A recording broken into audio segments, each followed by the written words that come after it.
You have a TV? No. I just like to read the TV guide. Read the TV guide.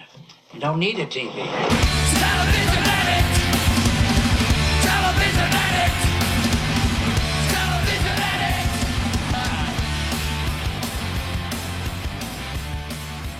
Hey everybody, welcome. It's Ken Reed here, your TV Guidance Counselor, with the show TV Guidance Counselor, here each and every week to talk about classic television using back issues of TV Guide magazine from my personal collection as the doorway into our collective viewing choices of the past.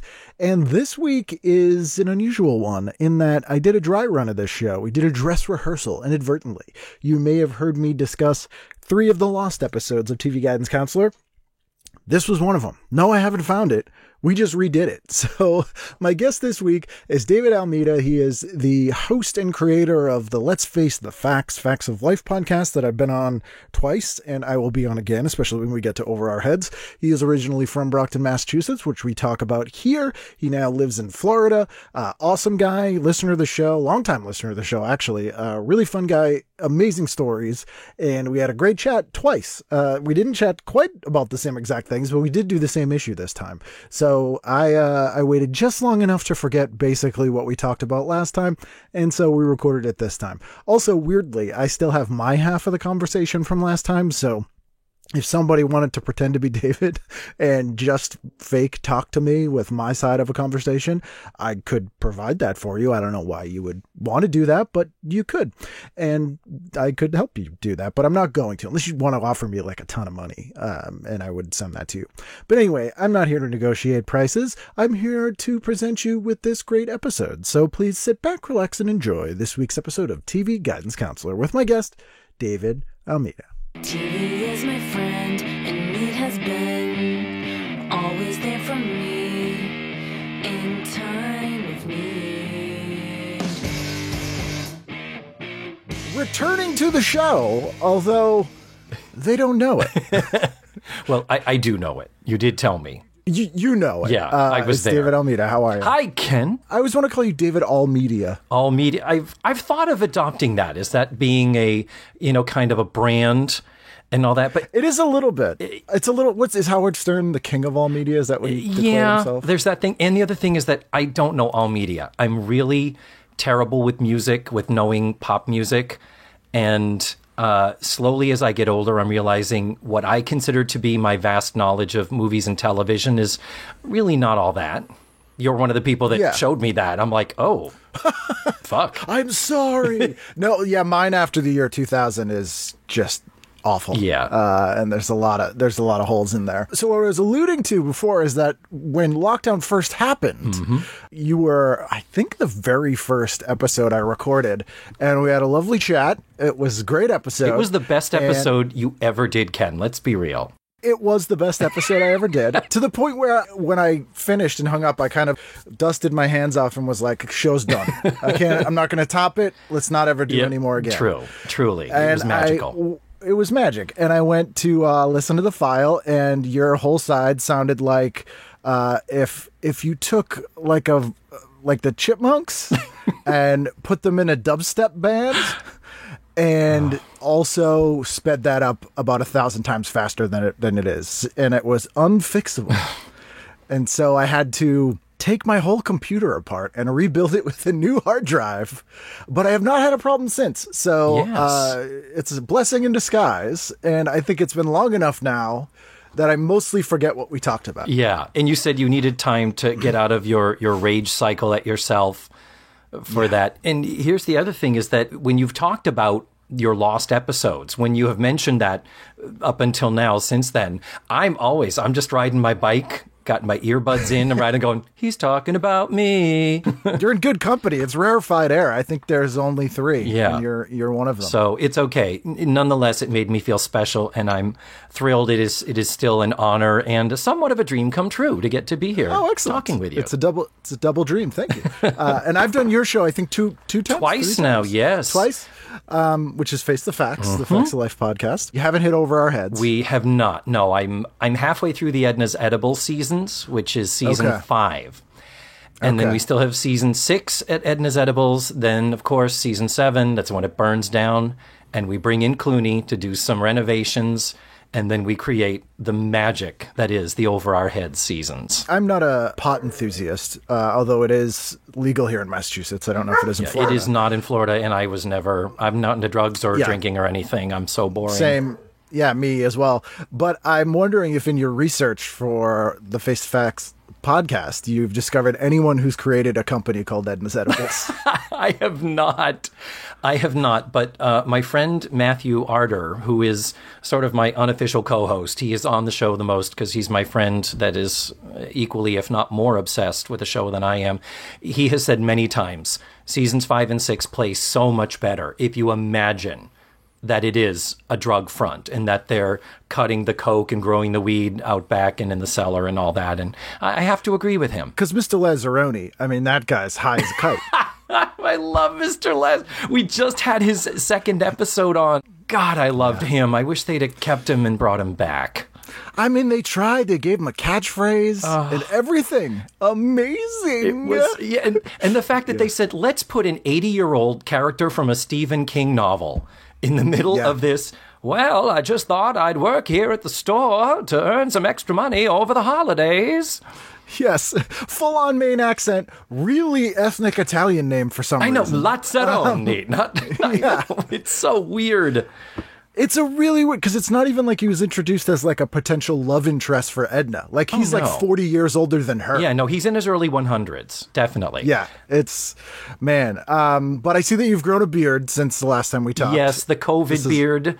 And it's also a special badge of honor for those of us who work in theme parks, attractions, entertainment, dinner theaters, and all that. Many of our places of employment don't allow us to have beards. Or, you know, at one of my dinner theaters, I'm in drag half the time, so I just can't have it. So at this time when we're not working or only some people are working, just about everybody I know from the theme park world has grown a beard because it's like, we can. What a, it's not, I'm not going to say it's sad. Mm-hmm. I'm just saying that it's, looking for any kind of joy in the current state of the world. Like, I could grow a beard. Yeah. And like, I mean, to be able to be lazy and not shave is awesome. Every vacation, because I had beards before I worked in this profession. I didn't become a full-time actor until I was 40. So all the time I had often had beards. So it is weird to me to be in this phase where I can't have one, which makes me want it all the more. It's beard prohibition. That is, exactly. We remember. We have beard speakeasies here in Orlando. Yes. People wear flesh-colored latex over their beard. And then when they go into the speakeasy, they're able to take it off. Yes. And can just be them. Yeah, let it all hang out. Yep. That would be kind of horrifying, but also pretty cool. And we need to write that and copyright it immediately. I'll mail it to myself, even though that it will not stand up in court.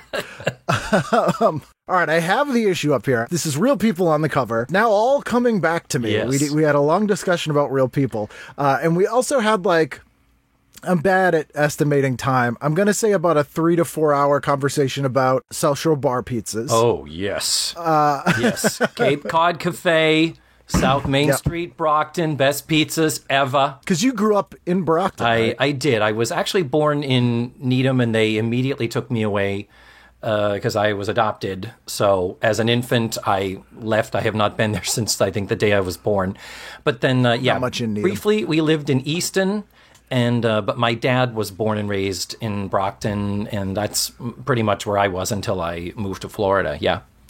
Which is, I've said on the show before, I think the most amount of people have been from, guests of this show, the most frequent city they've been from is Brockton. I think there's maybe 6 people. So it'd be you, Jamie Loftus, Sean Sullivan, Andrea Henry, Brian Gordon. I want to say there's maybe 1 more or 2 more, but it's a lot of people. Yeah. When you start reminiscing and you get talking about, Massasoit Community College or Christo's for a Greek salad or George's Cafe on Belmont, it's like my brain just explodes.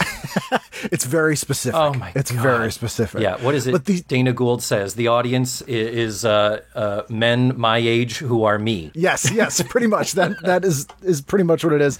And for people that don't know, I think I've discussed it on the show before, but South Shore bar pie is a very specific subgenre of pizza that is unique to the South Shore of Boston, and they're 10-inch pie, 8-inch pies, small. It's a 10-inch, but it's a 10-inch thin, pie. but it's not like a thin crust pizza.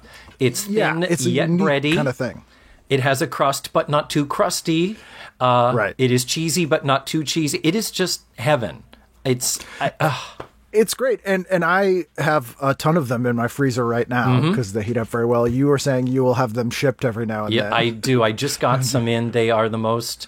I think if you get 4 cheese pizzas through goldbelly.com, I think it boils down to I think it's $20 a pie delivered. Oh, I could undercut you there. And oh well, they also ship it in dry ice though. That because they put it in this pouch. They're frozen. They put it in this cold pouch and all that stuff. Hey, you wanna start a side hustle, Ken? South Shore Bar Pie shippers. Yeah, we do bar pie shippers. We can undercut Goldbelly, and we'll be making tons of money. Although I imagine you could probably make one in your home. My sister has known many people affiliated and family members of them and other similar types of places, and they're all like, well, it's about the pan. You have to get the pan properly. Yeah, you just rolled your eyes, as do I. I'm like, okay, no, it's not the pan. The pie. Yeah. If it was the pan, those pans would be stolen from their store nonstop because it's New England, and people would go, it's the fucking pan kid. I got like a whole bunch of them. I went in that night. So people go on Goldbelly, get yourself some South Shore bar pie, or you can come to me and I'll do you a deal because they're $4.99 here in the freezer case at Market Basket. Yeah. I know I'm paying a premium because of the shipping and the website and all that, but it's like we said, treat. I don't drink, I don't do drugs. That's my crack cocaine. Yeah, and I always go for I like the pepper and onion. Mm-hmm. Yes, the sir. buffalo chicken is a surprise hit. Mm-hmm. Not a fan. And but the classic cheese is a good way to go. Yeah, when I used to go there particularly to Cape Cod Cafe, it was always mushroom and pepper. That was the thing, green peppers. And the other thing that holds a special place in my heart is that was where we happened to be the night that they first broadcast Michael Jackson's Thriller. Oh, did we talk about this last time? I don't remember. I'm not sure. This. In 1983, I assume it was a Friday night because my dad and I often went there on Friday night. But they have a TV up in the corner because it's like a bar. It's got TVs on and stuff. And for some reason, somebody had turned it to MTV, and it was, hey, world premiere of Michael Jackson's new video. It's called Thriller, and I remember the place was just silent. We were watching it like. I mean, this was a movie. We hadn't seen anything like it. Oh, yeah. I mean, let's set the scene here. First of all, Michael Jackson's Thriller, when it first aired, they aired the making of with it, which was the whole thing with John Landis. Yes. You could get it on VHS later, but it was like... It's like an hour-long documentary. Yeah. And it features the Jacksons' premiere of the video for Can You Feel It as well. Yeah. Which nobody cared about. Mm-hmm. But it... Also, incidentally, I've met and talked to John Landis since then. Oh. And he said that Michael asked me some very specific and very strange, basic anatomical sexual questions. He didn't. He wasn't aware of how anything. Oh my God! So that'll just set the tone for you. When you reminisce. Wow, this just got really creepy. But Cape Cod Cafe, I mean, it's a bar. It is. Absolutely. Especially in 1984. I mean, we're talking, wood paneling, full-on 1960s looking bar. Yeah. Yeah. The upholstery was from the 60s. It had not been touched by time, only grease. And the wood, they had the wood sort of spokes through the railing, just like 6 inches over the top, looking through to the bar. Vaguely wagon trainy for some weird reason. Yeah. Very, very, very strange. Then they renovated it years later, And it's kind of what it's like now, which is probably renovated in the 90s, but it doesn't look like it did when I was a kid. So I'm just there for the food nowadays whenever I get home. But it's not the kind of place. A, I'm surprised to hear they had cable, and they could air on TV. That is surprising to me. B, it's not the kind of place. Brockton, Massachusetts, in 1984 is not a place where I would imagine a bar full of people would be like, put a fucking Michael Jackson video on, kid. Yeah, like it's not the kind of thing they would watch.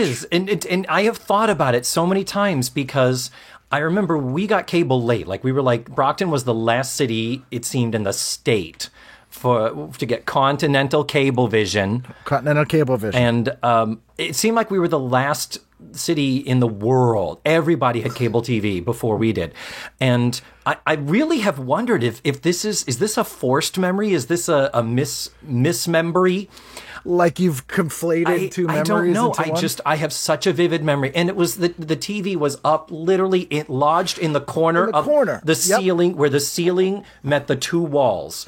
And it was probably a 19-inch TV, if that. And yet we were just riveted to it. In my home, the addition to the house was built in the 1920s, so it's the new part. Mm-hmm. But it's the dining room in the corner, and where the corner of the ceiling is, there is the remnants of a bar-style television hookup, which, even though it would be totally impractical and not great, has made me think like maybe that'd be kind of cool to have like a shitty 19-inch bar TV up there, even though there's no need to do that. But just the fact that I knew it existed there once. But only if you could wire your Netflix and your all your streaming services to it. You'd have to have some modern amenities there. I think the way I thought I could do it, like people at home can't see this, but behind me is a 1965 Motorola television. It's beautiful. And I took the guts out and put in a flat screen so that it still works. Mm-hmm. But you could do that with like an iPad in like the shell of a 19-inch TV, and then just plug it in and have it be wireless, and you could just go control it with your phone or something, and have all the Netflix and all that. Wow, it seems like a lot of work for really really little payoff, but if you wanted to, if you had no other way to watch TV in your house, which we all do. I mean, if lockdown goes on for any more time, you might need to do that in your house, get the bar pie out, and then just recreate that whole night just to have like an evening of something enjoyable at this point. It's true. We need stuff to fill our time right now. So it's, I've been scanning photos. That's been my thing, my family photos.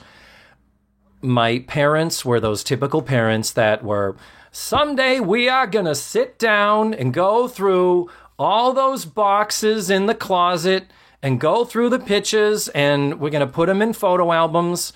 Well, that never happened.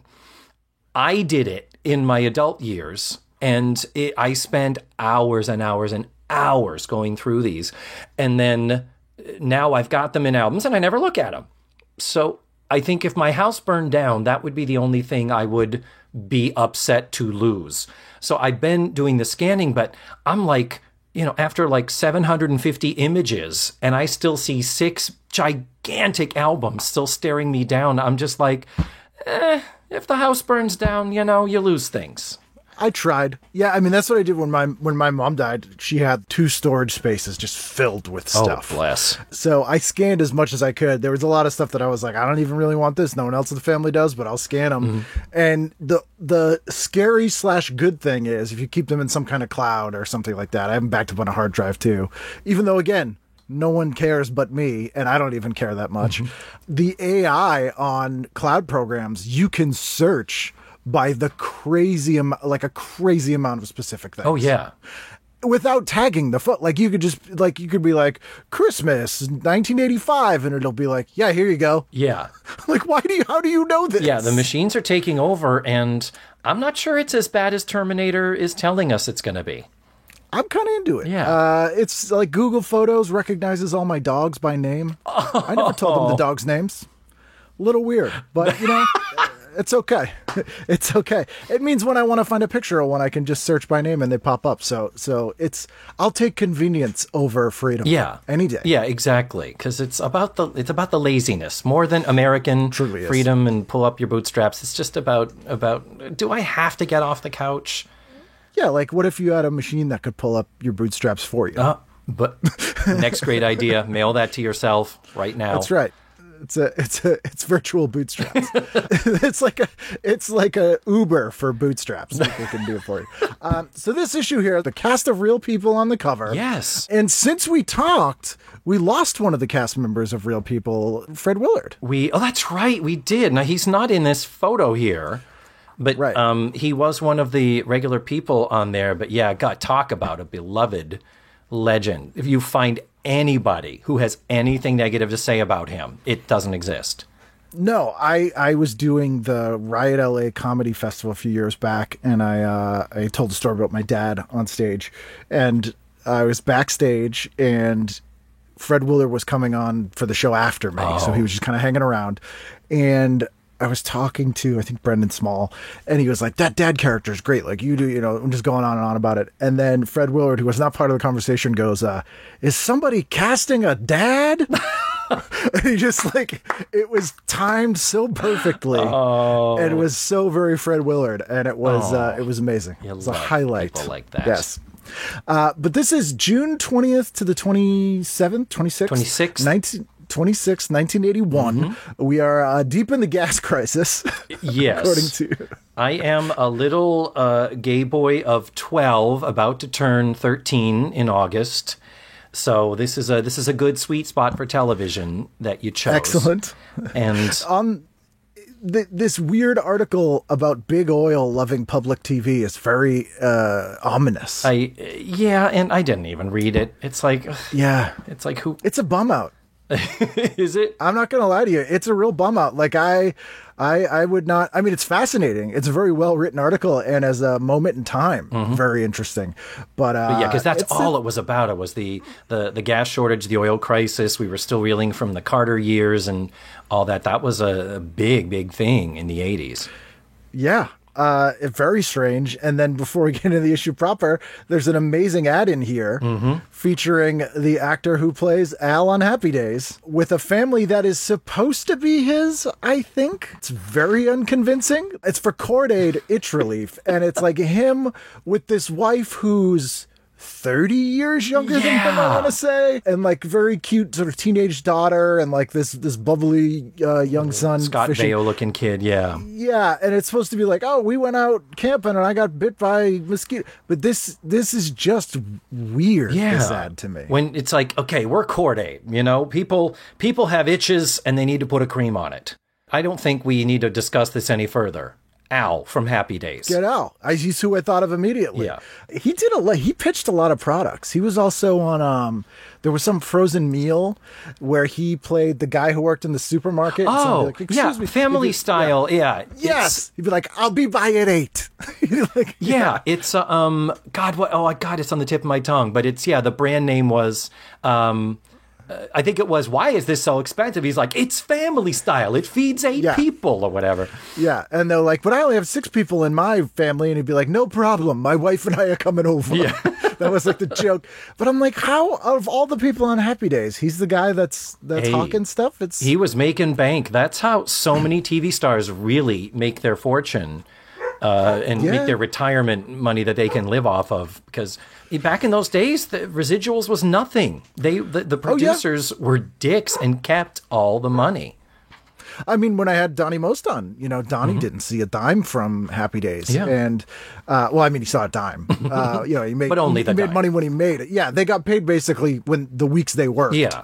And they sued about it recently, like in the last 10 years, and it was specifically over a slot machine. Yes, using the Happy Days characters. I do remember that. Yep, they won, but they only won an injunction against specifically the slot machine. So none of the other merchandise, no rerun money, nothing, and it was just terrible. But so Al had the right idea. Maybe he's the only one who figured it out. Man, and you've told the story about the Cheers bars and how they had the likeness of Cliff and Norm.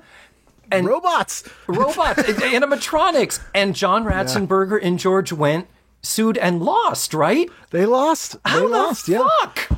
I know. That's the TV version of John Fogerty getting sued for ripping off his own songs and losing. Oh. If you remember when that happened. I don't. I do not remember that. He had a terrible contract with Creedence Clearwater Revival. Oh. So he didn't own any of the songs he wrote under Creedence Clearwater, which are hugely famous songs. And so in the 80s, he came out with Put Me In, Coach, I'm Ready to Play. And on that album, there was a couple songs that sounded like Creedence Clearwater Revival songs, but not as ripoffs, more just because the same guy wrote and sang them.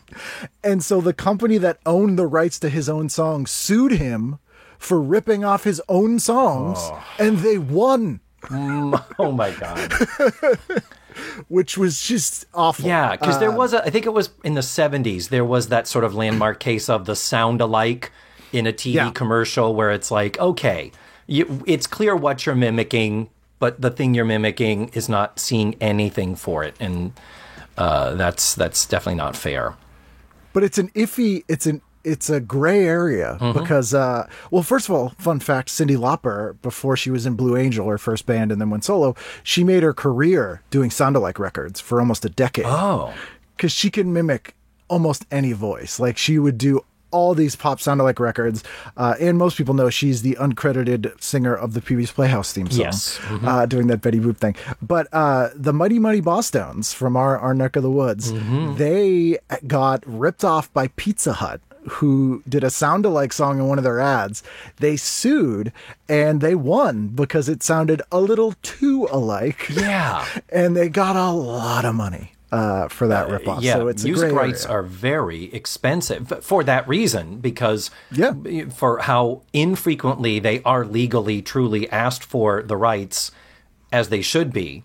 Those are the times those are the only times they can make their money. Yeah, Or yeah. all the other stuff. It's really difficult to Yeah. wrap your brain around it.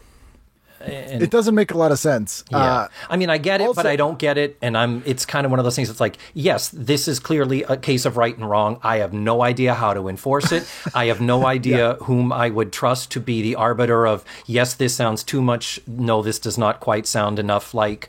I have no idea. I'm glad that's above my pay grade. It's an interesting world because they actually have like computer programs that will essentially map out visually what a song looks like, and then they can like compare it to see how close it, like there's all kinds of weirdness that they try, and nothing is sort of a surefire way. I do want to mention, and I don't know, you probably didn't read this article either, but there's a fascinating, really well written article about satellite dishes. And it says it's like the most engagingly, it's almost like prose. It doesn't feel like a journalistic piece. It feels like fiction here. And it says, in a mansion at the end of a South Carolina country road, one couple enjoys the ultimate TV toy. But he describes going to this people's house, and he says, I passed by busted churches, mobile homes with concrete tires for decoration, aimless fires and bent men, white and black, touching their frosted plants. A scarf stick of a woman puffed by, coat on coat, wet wool and ripped corduroy, to check her box from yesterday's mail. Williamsburg. The end. Like, this is a journal.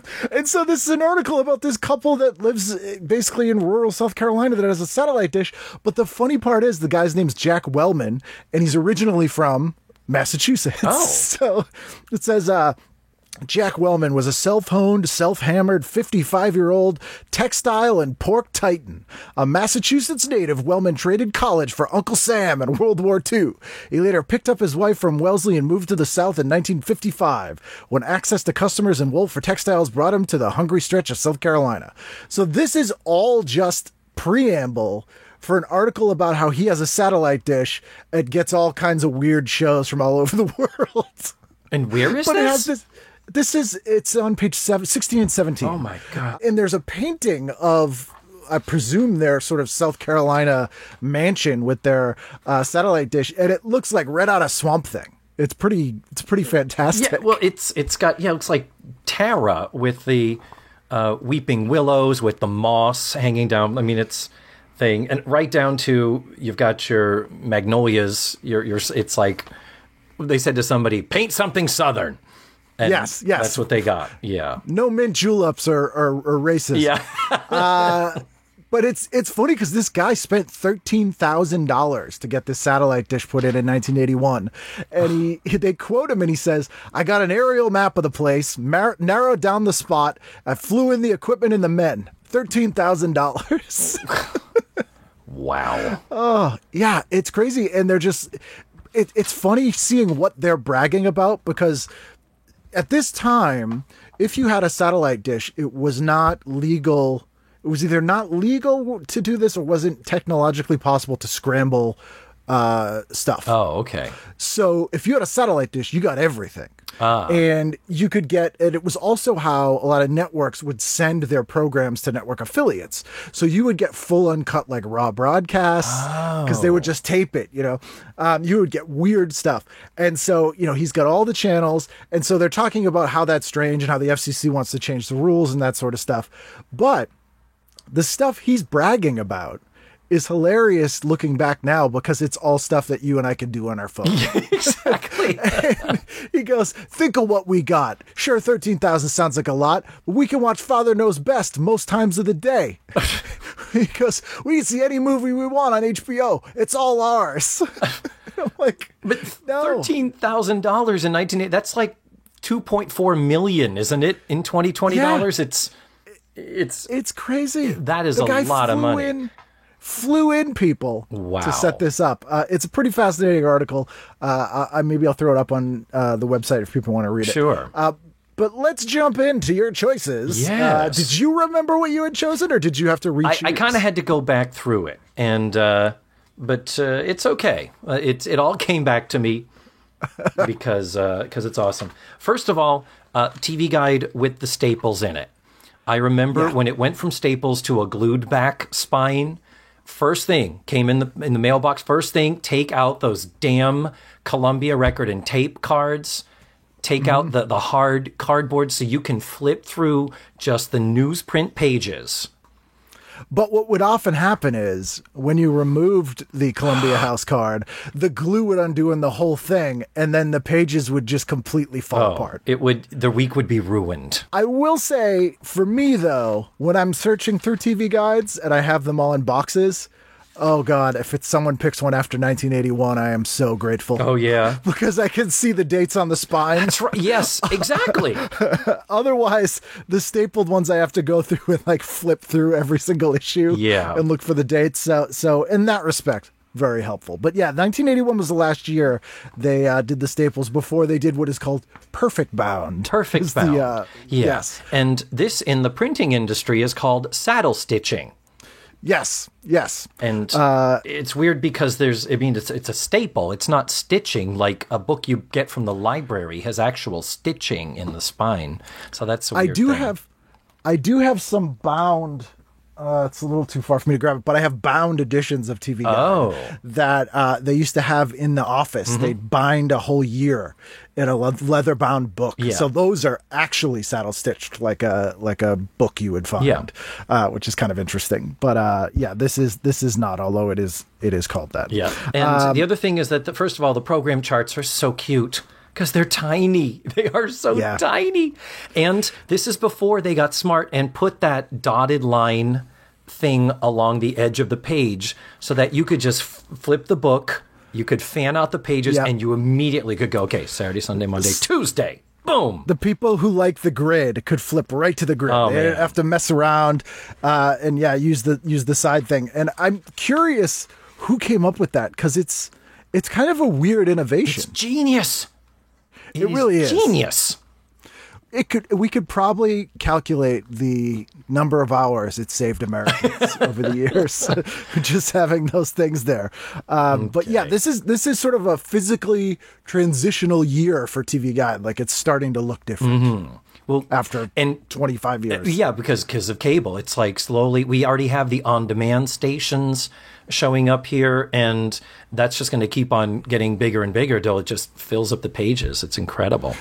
Yeah, and this is an LA edition, so this is probably the most channels you would have out of anywhere in the country at that time. True. Yes. Because you had Z Channel, you had, I mean, this was the most choices on you would have TV. had. I'd never heard of any of those. Yeah. Z Channel, have you seen the documentary about Z Channel? I have not. Oh, it's really great. It's really great. It's on all the streaming services, but basically this one sort of eccentric guy started a local LA rival to HBO, and it used to show stuff like Eraserhead all the time. Oh, wow. It's really fascinating, and there's a huge ad for Z Channel in this issue. But it's highly recommended if you're in the house and you're watching documentaries during lockdown, then Z Channel is really great. Oh, I will look it up. But back to you. Starting. What'd you go with? Starting our week, and of course the week starts on Saturday. Why? Nobody knows. Until 2004, and then they went, what the hell were we thinking? And they changed. But yes, we have some choices here. I probably would have gravitated towards the ABC lineup, which is 8 is Enough, Love Boat, Fantasy Island. That's a good, solid block, full evening of TV. 8 is Enough, not so much. I could never get into 8 is Enough. In this episode, Ralph Macchio is in as a guest star, which is kind of interesting. As well as Charlotte Stewart, who I believe is in Eraserhead. Oh, well, look at that. If it's the same Charlotte Stewart I'm thinking of. But absolutely Fantasy Island and Love Boat I'm 100% into. And so at 8 o'clock, I probably would have watched, if I lived in LA in 1981 and I was, terrified of the Night Stalker or whoever was around at that time, I would have been watching the 1981 Miss California pageant hosted by Fred Lacoste and Deanna Fogarty. Yes, that was going to be my very close second. That's a big thing. And if you have never watched a pageant, Ken, in a room full of gay men, you really need to. We need to make that happen because it is a whole different experience. We have so much fun. The narration, the cutting up. There was a period of time where my friends and I and all of our extended friends would have big pageant parties. Probably in the late 90s, early 2000s was the peak of that before we just got tired. I got a pitch for you. Uh-huh. Now, most of these pageants are up online, the historical ones. You get a bunch of your buddies together on a Zoom call, something. Oh. You do a visual watch along with commentary. Wow. And you suddenly have the most popular show in the world. MST3 gay is what you would call it. Yeah. Yes. It would be amazing. I'd watch it every week. There's, every Miss Teen USA, all the local pageants. Oh, yeah. Everything down to like the, Miss Hawaiian Tropic. They're all online. Oh, yeah. And I bet this 1981 one is. My favorite thing about this listing is they tell us all the songs they do. Yeah, it's so weird. That is so bizarre. And Judy Garland medley and Celebrate. Yeah. A friend of mine that I work with at Disney, she is a former Miss Vermont. So she went all the way to national. She didn't make top 10, so she was not on national television. But she had to fight with the Frank Lesser estate to be able to sing Adelaide's Lament from the Broadway show Guys and Dolls. So weird. During the rehearsal, she got a phone call and had to be called away. And she's talking with them and they're like, well, we don't give the rights to sing this to anybody. And she ended up having to say, well, I want to sing it. And they said, well, here, you can sing it. But by doing so, you automatically are saying you are removing yourself from being considered for the top 10 because you won't be able to sing it when we broadcast the national final part of the pageant. Or change your song. So she's like, I'm changing my fucking song.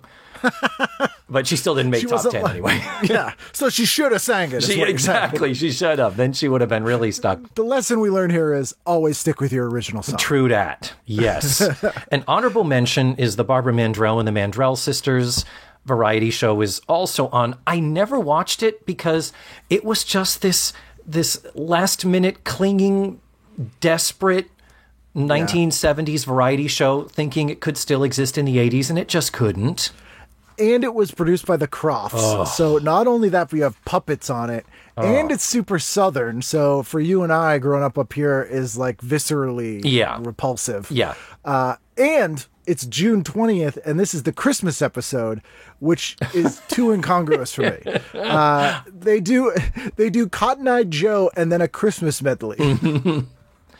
That's all you need to know. Yeah. Yeah. But every time in the show you mention how, if we were flipping the channels and Hee Haw was on, click, right away it goes. And I was surprised to learn that Dolly Parton had a variety show in the 70s that predates the bigger network one in the 80s. And I'm thinking, how did I not know about this? And I'm like, probably none of the Boston affiliates carried it. They were like, no, we're not carrying a fucking country variety show. Yeah, it was a syndicated show. I think the closest we got, I think they wrote out one of the Providence stations had it. And I mean, that was about as close as we got. Yeah. And in Brockton, we got the Providence stations. Oftentimes they came in clearer than the Boston stations. That would make sense. But it was just weird how I think it is that thing of just being from the North, particularly the Northeast, where it's like country music is just, it's in our blood. It's a visceral lizard brain repulsion of country music. You just turn it off as quickly. Like, it's terrible. I just can't get into it. No. Yeah, and it may be our generation may be the last one that had it because I think people are over it now. But at the time, we certainly weirdly the Providence affiliate used to air Soul Train. Oh, which the Boston affiliate did not. Yeah, I do. I vaguely remember the Soul Train occasionally. Yeah. Yeah. It did Candlepin Bowling instead of Soul Train, which tells you everything you need to know about Boston in the 60s and 70s and 80s. But I would unplug the cable and get the Providence one so I could watch Soul Train. Soul Train. Yeah, sure. So I did do that sometimes. But Fantasy Island that night. Oh, let's look at Love Boat that night. Love Boat. Oh, we got some. This is the one the Pointer Sisters are on. Oh, yes. So Isaac Ted Lang tries to impress a talent scout, Jeff Cooper, with his solo voice. I'm being Italian here. With his solo voice until he meets... that. Yes, sotto voce. Until he meets three songbirds, the Pointer Sisters working as maids on the boat. Okay, first of all, racist. Super racist. But I remember, if I'm remembering this correctly, at one point, it's that thing of they're just humming along together, and he's like, wait a minute, what? Do that again. What were you doing? We were singing. Sing Happy Birthday. And they break into a perfect, soul-filled 3-part harmony of Happy Birthday as though they had rehearsed it for 8 hours, which we know they had. Yeah. But that beautiful trope of, wait a minute, what was that I just heard? And then they do something letter perfect performance quality.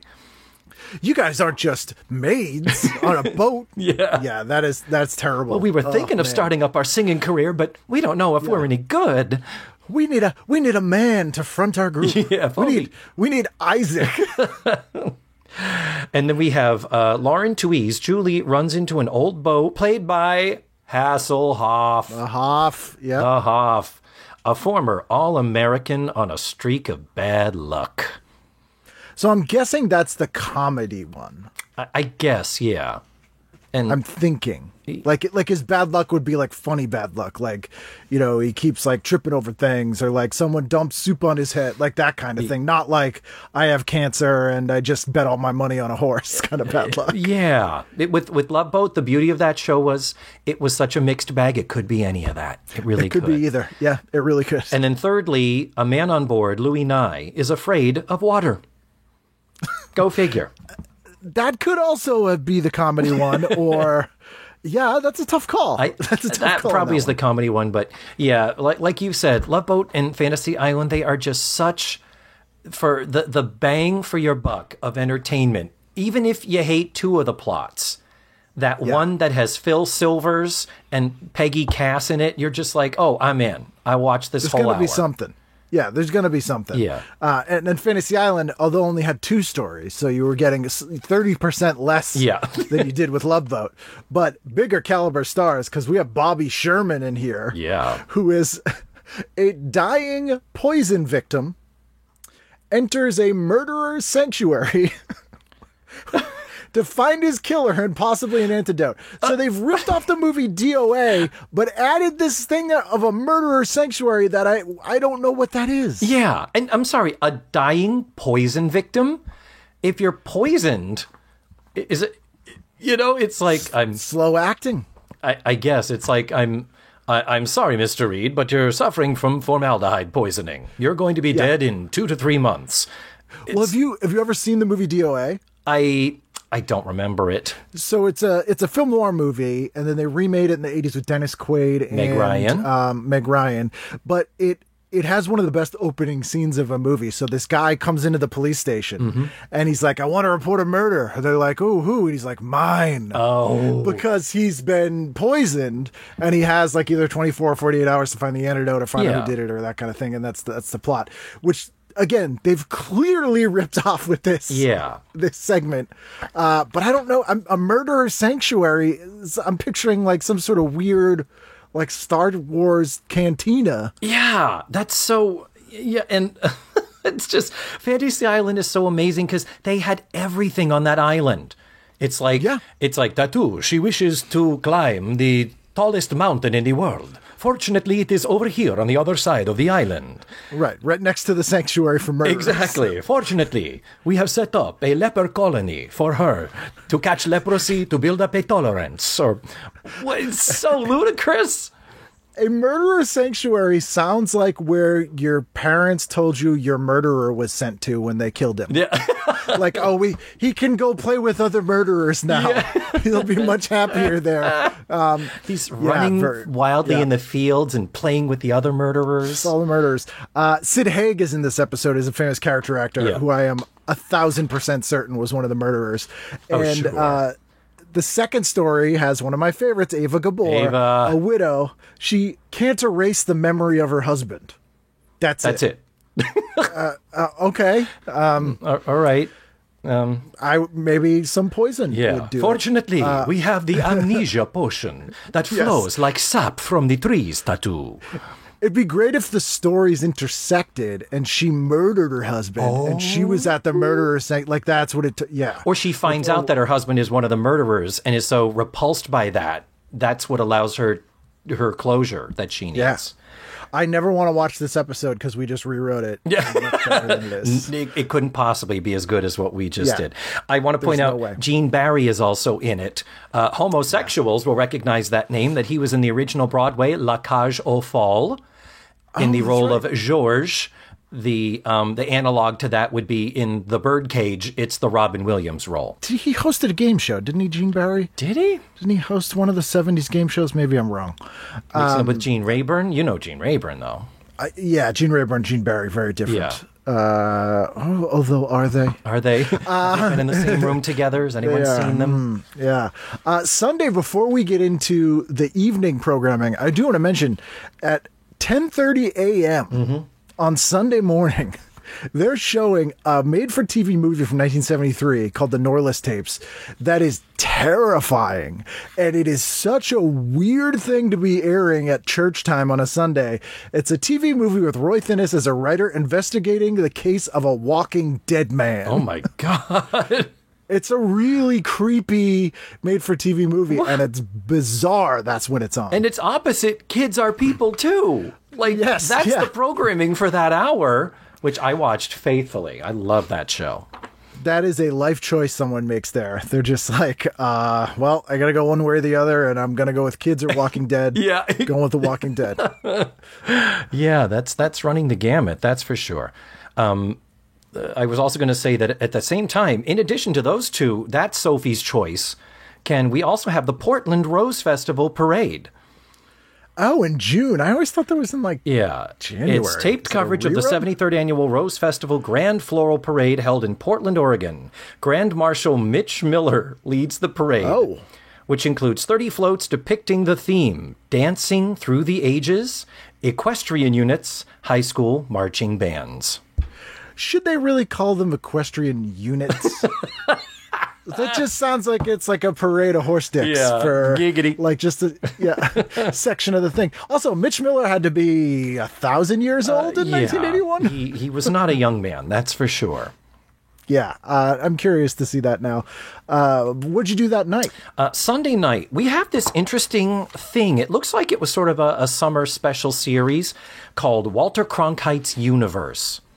Yes. On the following page, there's this advertisement. It shows Cronkite sitting there with his pipe, And it says, assignment, the universe.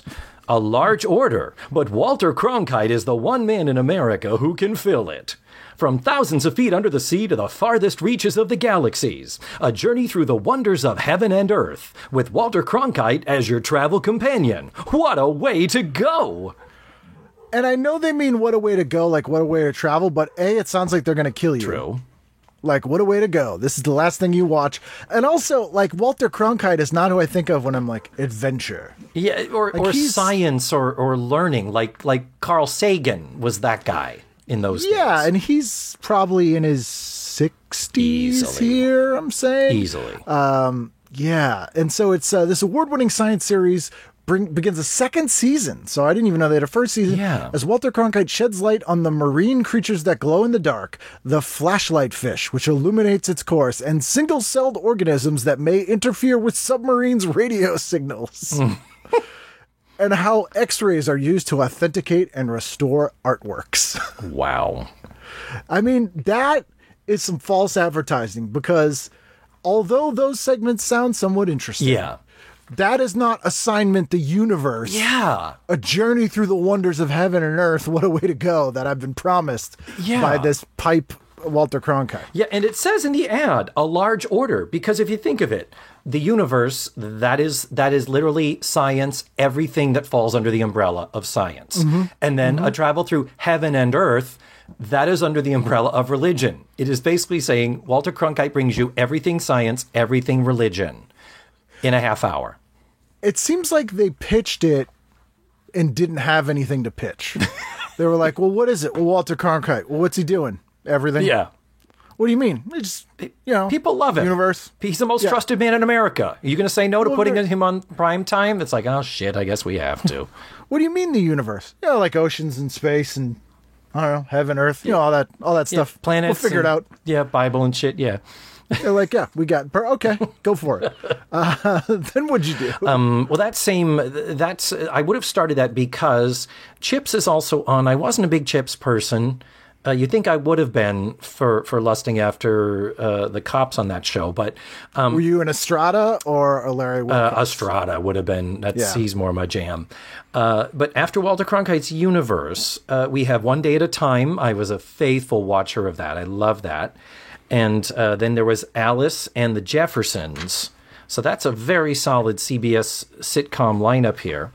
And They're all reruns that night because we're in the summer. Yeah. But some solid episodes of those shows there. There's a good Elvis movie on. Well, I say that. ish. But it's Loving You from 1957, which is not his best film. No. But he does do Hot Dog in it. And Lonesome Cowboy.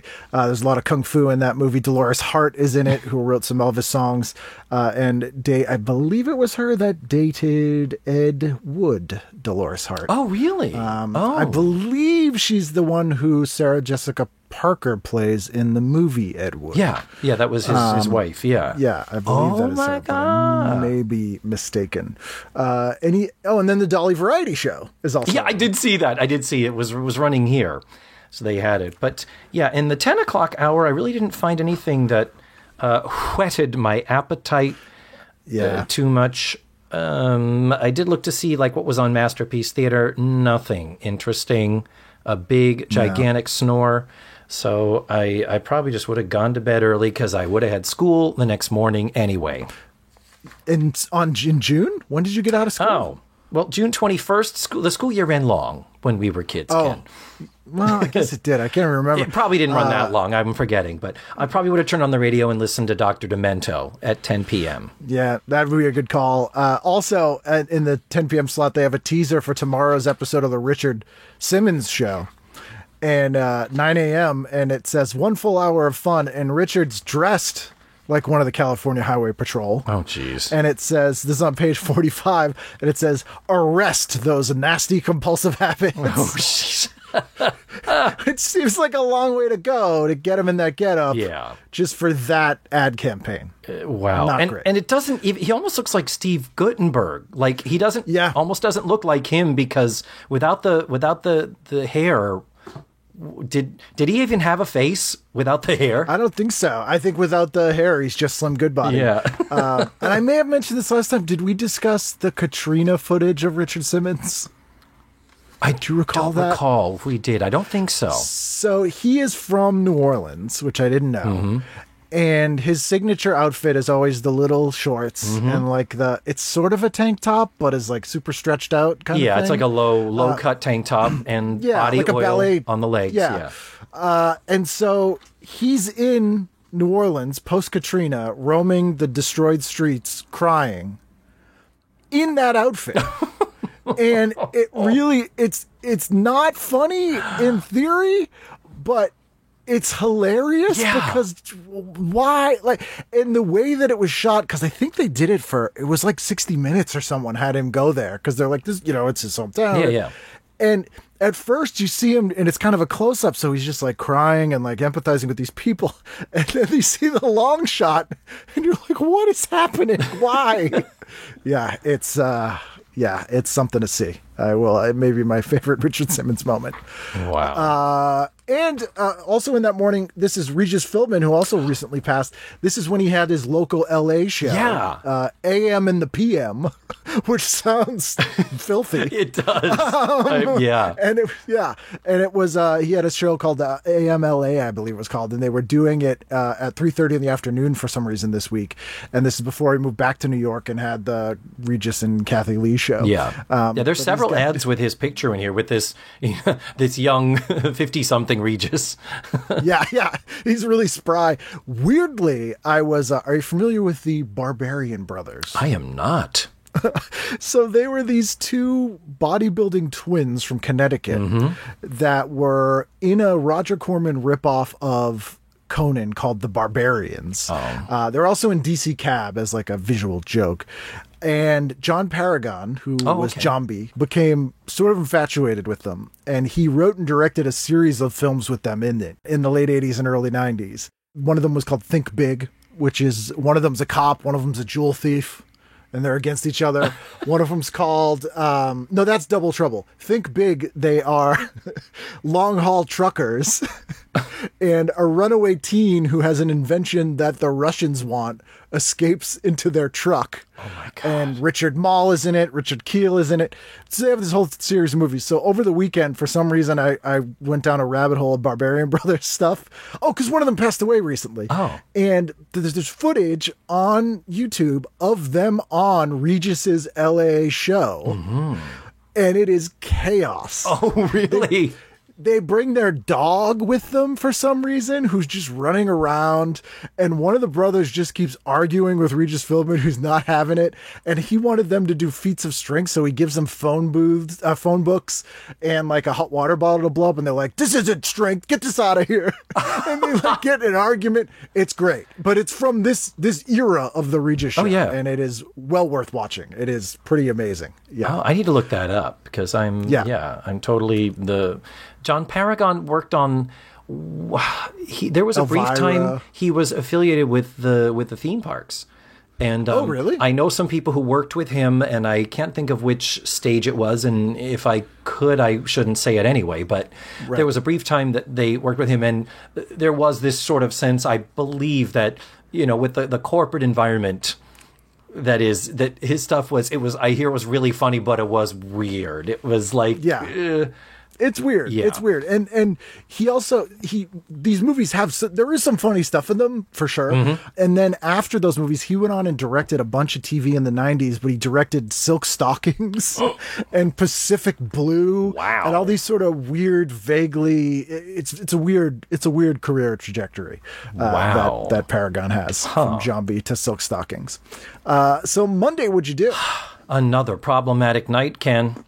We have a lot going on here. At this stage of my life, I would usually go over to visit my grandmother on Monday nights. My grandmother was Portuguese, from Portugal. She was an immigrant. She did not speak much English, but we did like watching Little House on the Prairie.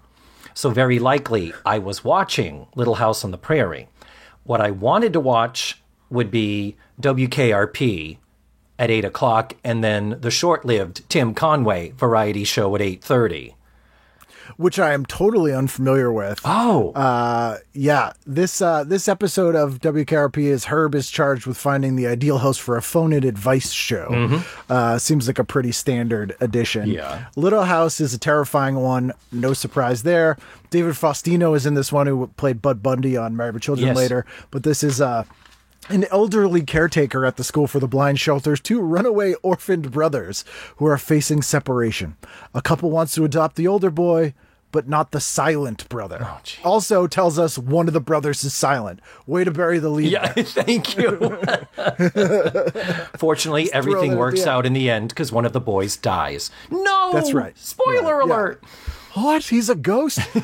There's also a local LA thing that is Yes. a Suma variety show. Oh my God. This would have won This out. is- This totally would have had Yeah. to win out.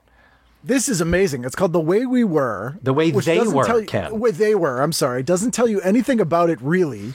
And it says the biggest gathering of stars ever. Ever. That's what it says. Yeah. And then these are the stars. Claude Akins, Anne Margaret, Richard Benjamin, Robert Conrad, Nancy Dussault, Penny Fuller, Charlton Heston, Ron Hussman, Carol Lawrence, Cloris Leachman, Sherelle Milnes, Patricia Neal, Jerry Orbach, Paula Prentice, Charlotte Ray.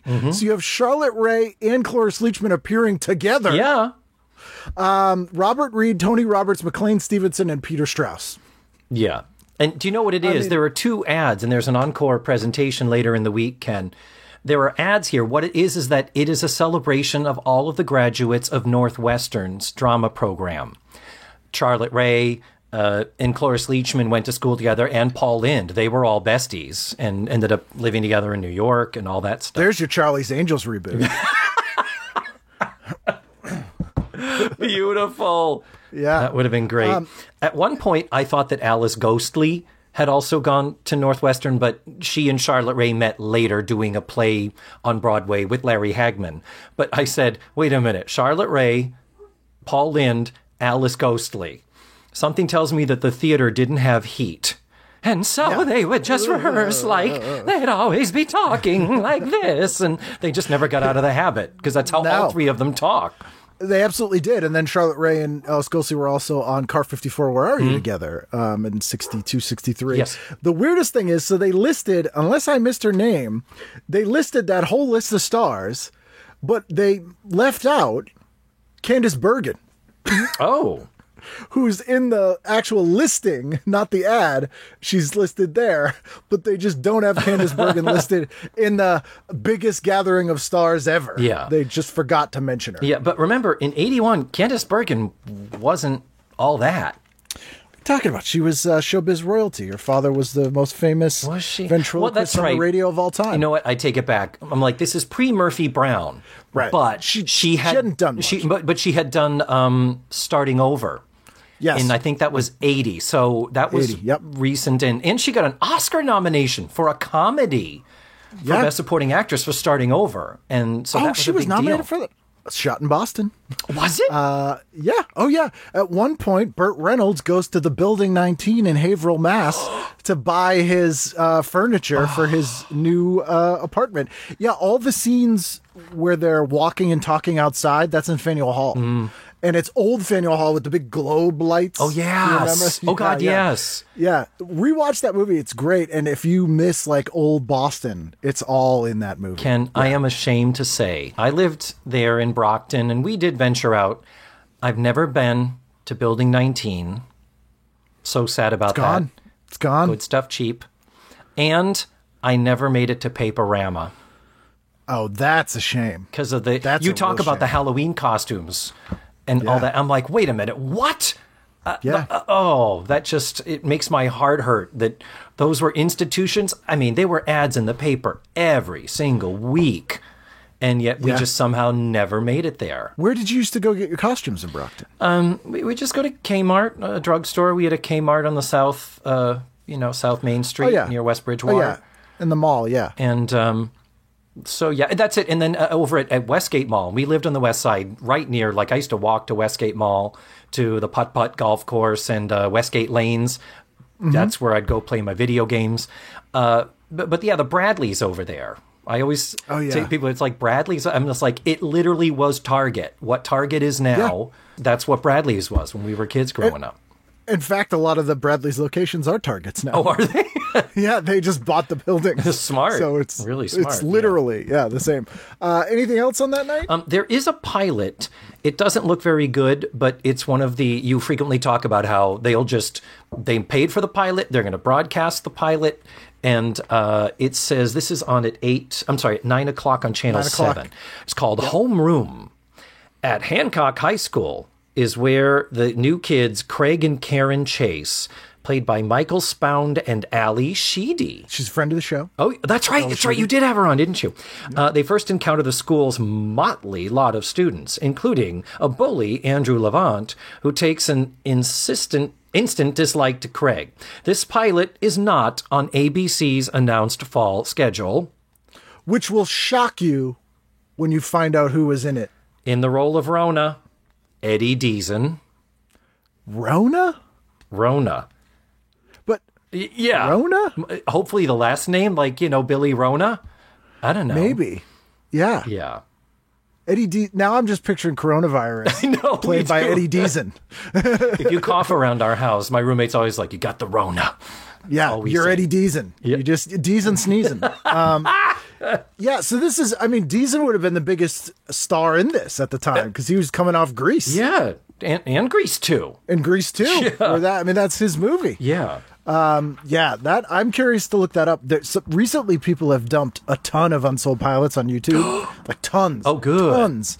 Ones that I'd only heard of and just couldn't find for years of tape trading. Mm-hmm. So I might look this up and see if it's on there because I've been shocked and surprised by some of the pilots that are up on there. Well, let me know if some you find it. legendary I'm stuff. going to forget in 3 nanoseconds because I have no Yeah, that's attention fine. span. I'll probably forget too, but between the two of us, one of us might. I'd watch that for sure. Yeah. We were talking about back to Al Molinaro. Yes. Back to Al from Arnold's. I was going to say there was also a very, very short-lived series he had called The Ugili Family. Do you remember that? Oh yes, yes. Ugily. And But it wasn't an official spinoff of Happy Days no, it was just he was the dad of a family and of ugly people. the running gag. Hey, yeah, is this the ugly residence? Ugili, it's Ugili. Yeah. And that's like, the bucket residence, no hyacinth bouquet. It's the same thing from That's Keeping Up Appearances. Terrible. Do you remember? And you don't have to give their full name, but who had the most embarrassing last name? Like when you were growing up, like we had kids in my school's last name was Shitty. Oh, wow. And it was spelled Shitty. Wow. And that's how it's pronounced. Yeah. We had a Phil McCracken and a Michael Hunt. Yeah, these were real names. These weren't prank phone We call did people. not. I can't think of any. There was a girl who was a year behind me. So, and her last name was Fuchs, Fuchs. So it looks like Fox. Yeah. But even and then that, Brockton. yeah, I don't remember that she got a lot of flap for that. We didn't have a lot because we were, Brockton is a weird city, as you know. Would you say your grandfather was there when you were a kid? Yeah, my dad grew up there as well. And so it's a weird melting pot it was a real hotbed of immigrants back in the 20s and when all that stuff was happening at the turn of the It century. was a big manufacturing town. Yeah. It was shoe capital of the world. Shoe capital of the world. Yes. The thing is, it was because of that. My dad was born in 1927, and he was the youngest of son of immigrants from Portugal. And my entire life growing up, I would say, I'm going to be on a podcast with a guy named Ken Reed. His response would have been Reed, R-E-I-D, German, right? Like every single name. What's his last name? Rose? Oh, either Jewish or Portuguese. Yeah. And just to him always being, that Italian family, that Greek family, that, that Lebanese family. There were so many. We had a lot of synagogues. I went to school with a lot of Jewish kids and some Greek Orthodox. So we had a lot of weird ethnic national names just within the within the white community, as it were, as opposed to the people of color. So it was, I don't think name calling wasn't really a big thing for us. I think it was my lily white jerk hometown of Melrose, Mass. was Yeah. big on that. Fair enough. Where are we? Tuesday? We are on Tuesday. Tuesday means one thing: ABC. Happy Days, Laverne and Shirley, Three's Company, Too Close for Comfort. Boom. I do want to say at 7:30 p.m., CBS 2's On the Town news program has a news special that night called She's 40, He's 27. Can the romance work? Then all 75 miles of LA's longest street and a look at what makes your body clock tick. And a really weird show called Flamebards,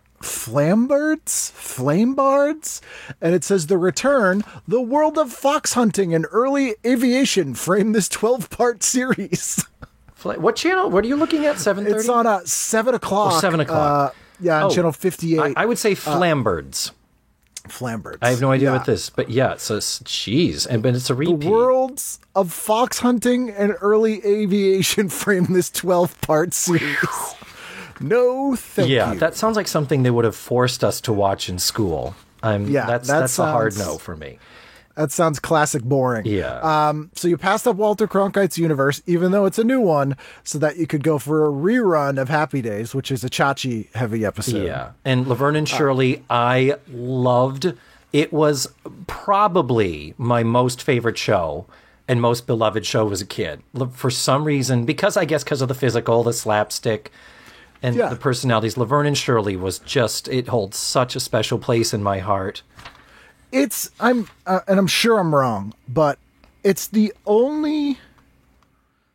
Yeah, because Mary Tyler Moore was off the air there was some overlap, I think, but it's the only show with two female leads and a show with two just friends, like not a romantic couple like Mork and Mindy or something like that. Like it's two female leads who are just good friends living together that I can think of. I can't think Before of your another- Kate and Alleys and your stuff and they're came not along. married, so it's not like Lucy and Ethel. Like it's Yeah, you're they're right. single ladies who just live together and are friends. I can't think of anything before that. I can't either. That is interesting. Because like Mary and Rhoda is sort of along those lines, but But they you didn't know, grow it's a up workplace. together. I mean, Laverne and No. Shirley, they went to high school together, and Yeah. that was part of the fun of them being blue collar workers who never got out of the town that they grew up in. Yeah, and they're old friends, so it's a dynamic that is sort of forgotten and wasn't really seen on television much that time. Yeah. Now, opposite Laverne and Shirley, which is a rerun, so I might have switched over to this, was the short-lived spin-off from Alice called Flo, That's right. starring Polly Holliday as Florence Jean Castleberry. And he's not listed in the credits here, I don't think, but it also had the guy from Police Academy who was, and he's in Mannequin. What the hell's his name? Switcher! He's not Commandant Lassard. He's like the villain in Police Academy. Oh, okay. I know the one that they... Sort of a gruff guy. They crazy glue his hair to his hands. Yes, yeah. I can't think yeah. of that actor's name. Shit. He was on this show and he's playing like kind of like a sweet, nice character. So whenever I see it, it's weird because I'm like, oh, you're always cast. His name's like something Bailey, G.W. Bailey or something like that. Okay. But yeah, it's weird that he's in this show. Very Southern show also because this was the Kiss My Grits, Polly Holiday. And she moved back to Texas from Phoenix. And I remember watching the show and wanting to I loved Flo. Flo was such a great character on Alice. And yet when you take that and give it's like sometimes it works, sometimes it does. Sometimes you get a Rhoda or a Frasier. Other times you get this or a Betty White. Didn't Betty White technically, wasn't that like a Sue Ann Niven sort of a show? Oh yeah, I think so. Yeah, it's weird because you have the two sort of spin-offs. You have the naturally occurring spin-off, which Flo would be, and that you have a Joey. a side character who becomes a huge hit character, and they spin them off because there's like a demand for it. You're Jack A. Harry of that. Yeah. And then the backdoor pilot, which Laverne and Shirley would be. Yeah. And 47 other shows that came off of Happy Days. But normally the sort of natural one weirdly fails more often than not because you realize that a little goes a long way with that character. Yeah. And it seems counterintuitive. You would think that it's like, well, the people demand it. This, of course, is going to be a spinoff that works. Yeah. But And it's when you have a thing like a Mary Tyler Moore, and it's like we went off. Even Phyllis lasted like 3 seasons. Like Phyllis was, it just didn't run long, but it was a successful spinoff, all things considered. And so the fact you had your Rhoda and your Phyllis, both from Mary Tyler Moore, it just I understand why they would think, well, hell yeah, Flo is such a strong character, she could carry her own show.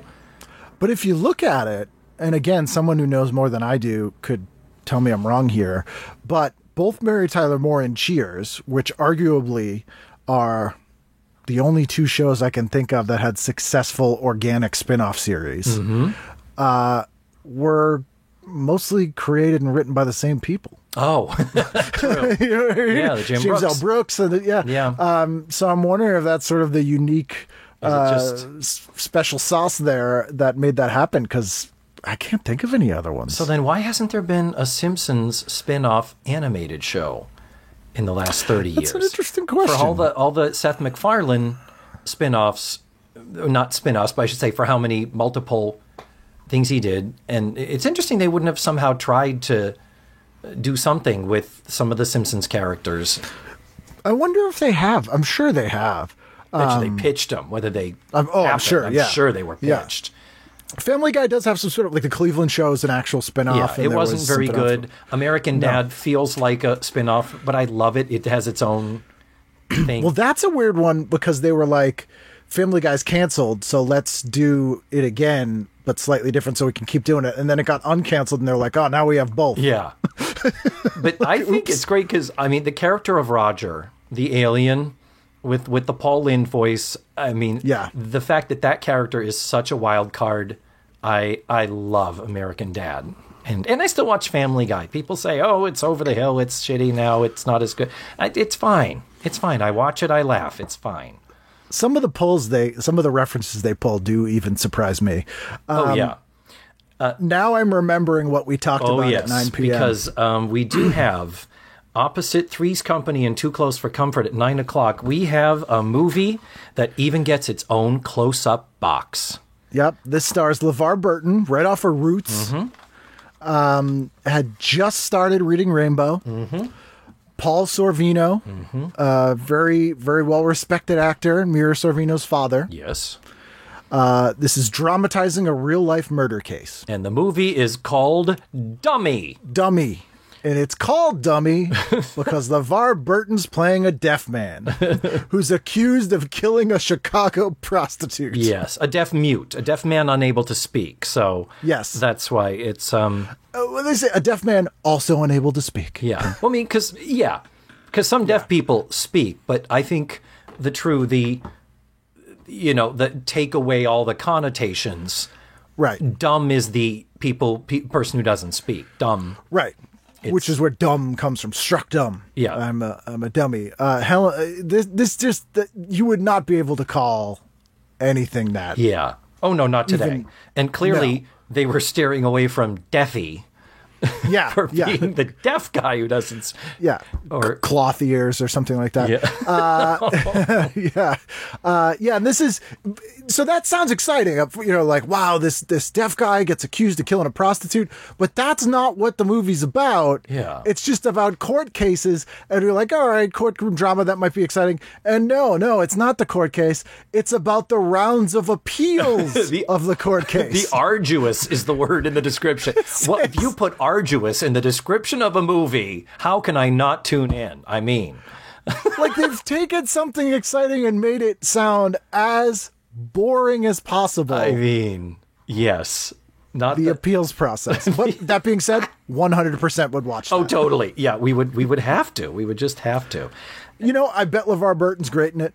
Oh God, yeah, and Sorvino, he's awesome. Yeah, they're both great actors, and that's one I did not look up. I meant to look up and see if I could find that on the YouTube, and it might. I bet that's available. There. Yeah, because you're a genius at finding these things. Oh, online. It's called a search box, Ken, and I type in words. I don't know how you got that thing, but you're clearly the only person that has it. and you are Which- just a master at finding these things. Exactly. It doesn't hurt that one of the obscure things that we talked about, it was my childhood best friend who uploaded it. And Yes, that does help. That was the Linda Carter Rita Hayworth movie. Rita Hayworth, Yes. the love goddess. Which I did watch and is pretty terrible. It's not good at all. But she is stunning. God, she's amazing. Yeah, and the costume design, fantastic. Yeah, and Linda Carter is, I should say, Rita Hayworth was first and foremost primarily a dancer before she was Yeah. an actress, musical comedy singer, and I think she dubbed her voice in most of her movies. I don't think she ever did her own singing. And Linda Carter, before Wonder Woman, was a dancer. So the fact that it gave her this chance to showcase the talent, and Linda Carter's variety specials that she finagled is her with her Wonder Woman deal. Oh Yeah. God, I love those. When she does I Was Made for Loving You, the Kiss song, and that weird Spider-Woman outfit that she has. You see Yeah. that one? Yeah. Ooh, that's great. And then there's one where she's like doing impressions, like she's like doing a Bette Midler thing. Yeah. And then and that's not very good. It's where she's like, doing impressions of iconic female entertainers, and it's like, oh, Linda, no.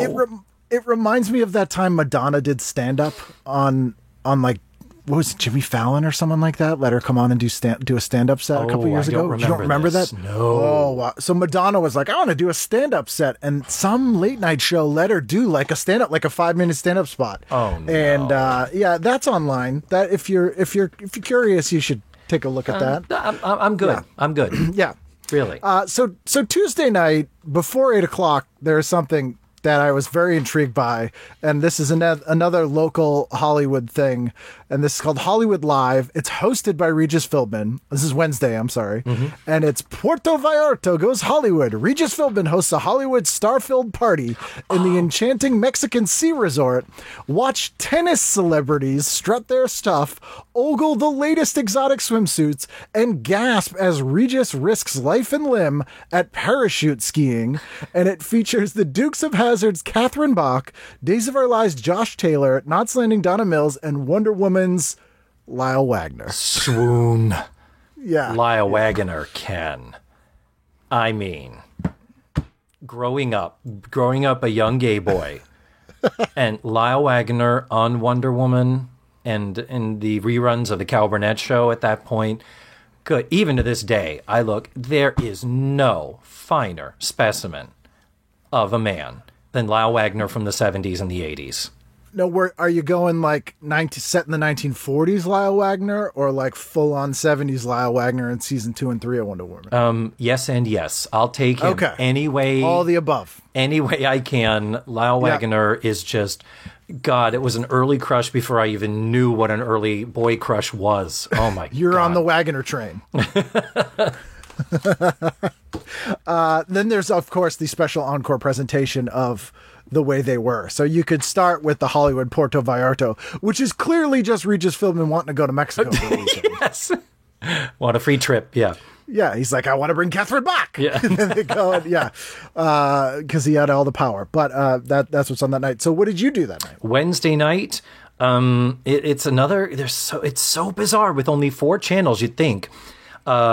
Charlie's Angels was a big one for me because I gravitated toward all the shows with women, with strong female leads.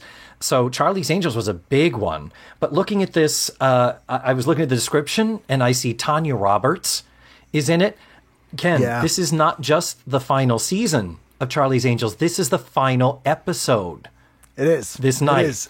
And it looks like it's a retrospective. Not a rerun. And it's not a rerun. No. They aired the final episode in June, which is unusual. Yeah. And it's sort of a clip show. As Kelly lies wounded in the hospital, other members of the team recall incidents from their careers as angels. So you got Cheryl Ladd, you got Tanya Roberts. I hope Obviously, Farrah Fawcett. I hope. Farrah would be in some clips, I'm assuming. Yeah. But doesn't make a comeback. I never got into Charlie's Angels, and it's kind of a thing I always wished I had watched more Yeah, of. and I know in hindsight, I know the scripts are awful. I know. Yeah. And after I finish the Facts of Life rewatch podcast I'm doing now, I am already kind of looking ahead and thinking about what is next. And Charlie's Angels is up there. I'm strongly considering it, but I worry it's just going to be a slog. Well, as long as you call the podcast in heaven, everything's fine. Because I gotta keep referencing Eraserhead for some reason with the Angels. So you would have gone that above Real People, which is on the cover. I was just going to say, Okay. no, if this is the final season of Charlie's Angels, no, I'm out. It would have definitely been Real People. And I love that there are so many reasons. I love that you picked Real People on the cover for this, because Real People holds a really special place in my heart. Number one, if it didn't exist and if it hadn't been a hit, we would not have had the Facts of Life as long as we did. It's only because it held that audience on Wednesday nights. That's right. They were the lead-in. They were the lead into Different Strokes and Facts of Life. And then I believe after this current season where we are, that's when they moved Different Strokes. And then Facts of Life became the 9 o'clock top of the hour show. And it still continued to grow and build its audience. So definitely a top of the hat and a big thank you to Real People for giving us all the Facts of Life that we have. But secondly, I knew the man who was the announcer on Real People. His name was Jack Harrell. He was a pretty famous Hollywood announcer guy that everybody has heard in stuff. If you don't know him from Real People, he was the guy in the original People's Court with Judge Wapner that would say, "What you're about to see is real. The plaintiffs have decided to dismiss their case to settle it here, the People's Court." Yes. That's a terrible impression of him. But everyone knows that it's not Doug Llewellyn. It's the guy you don't see. Yeah, it's the guy you And hear it's- while the bongos are playing. Yeah. Burn. Yeah. And lastly, the thing that really made me queen out when I met him by the time he retired to Florida in his 70s, he is the man who every week would say, "Ladies and gentlemen, Cher." Yeah. On her Cher variety show. He was the guy. Did he ever get to meet her, or was this like a post-production kind of thing? No, he was there, but he did work in the writer's room. Okay. But they were kind of off doing their thing. He said they were coworkers, but they didn't really interact that much. Yeah. He talked about, being out somewhere like having a cigarette in the hallway, and Bob Mackie was fussing with Cher's hem, and Cher was standing there, and he goes, "I could sense she was looking at me." And it wasn't a "don't make eye contact," but it was, Yeah. "Leave her alone. She's the star." Yeah. And Yeah, so it's Cher. he could sense that she was looking or focusing some attention on him. And so he looked, and she looked over at him and she just went, "Jack, I'm cold."